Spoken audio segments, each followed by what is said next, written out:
Bienvenue dans Excellence Industrielle, le podcast qui vous raconte la réalité du terrain, vécue avec les managers de proximité. Kaizenway est un cabinet de conseil et de formation qui accompagne les transformations industrielles des organisations, en ayant pour objectif de réconcilier l'homme et la productivité.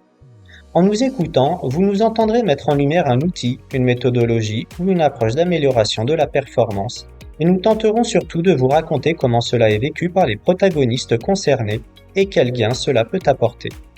Aujourd'hui, nous mettons en lumière l'importance de la cartographie des chaînes de valeur, ou VSM.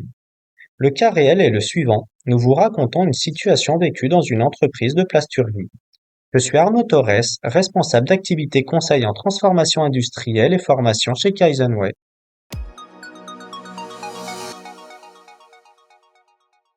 Bruno, notre chef d'équipe dans un atelier de production de pièces plastiques par injection, encadre une équipe de 12 personnes en 3-8 et gère 3 lignes de production.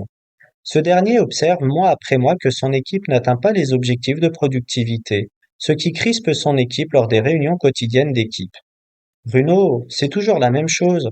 On fait de notre mieux, mais on n'arrive que rarement à l'objectif. Du coup, d'autres services n'arrêtent pas de nous le rappeler, c'est fatigant et stressant à la fin.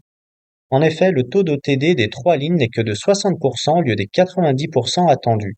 Face à ce constat, Bruno décide d'alerter sa hiérarchie.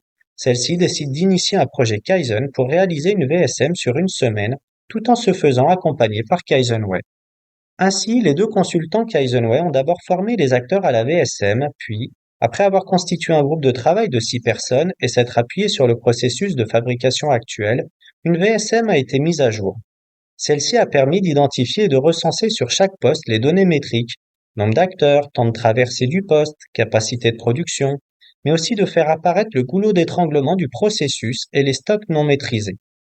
Comme autre observation, 3 opérateurs pilotaient chacun une ligne, mais seulement une seule personne les approvisionnait. Cela créait des ruptures d'approvisionnement et donc des temps d'attente et des temps non productifs pour les 3 opérateurs.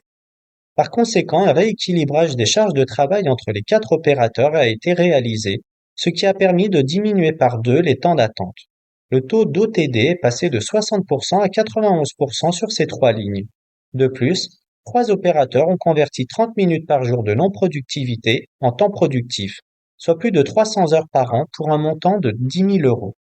Enfin, Bruno et son équipe ont ancré dans leur pratique le contrôle périodique de la VSM afin de s'assurer que celle-ci soit toujours pertinente et actuelle, mais aussi l'équilibrage des charges de travail par acteur et par poste. De plus, l'atteinte de l'objectif sur l'OTD a non seulement valorisé le travail de l'équipe de Bruno, mais il leur a aussi permis d'améliorer leurs conditions de travail en rendant les charges de travail des acteurs plus équitables. J'espère que l'histoire vécue par Bruno vous aura inspiré. Merci de m'avoir écouté et continuez à nous suivre sur le site de Kaizenway et sur notre page LinkedIn afin de ne manquer aucune de nos prochaines histoires inspirantes sur l'excellence industrielle.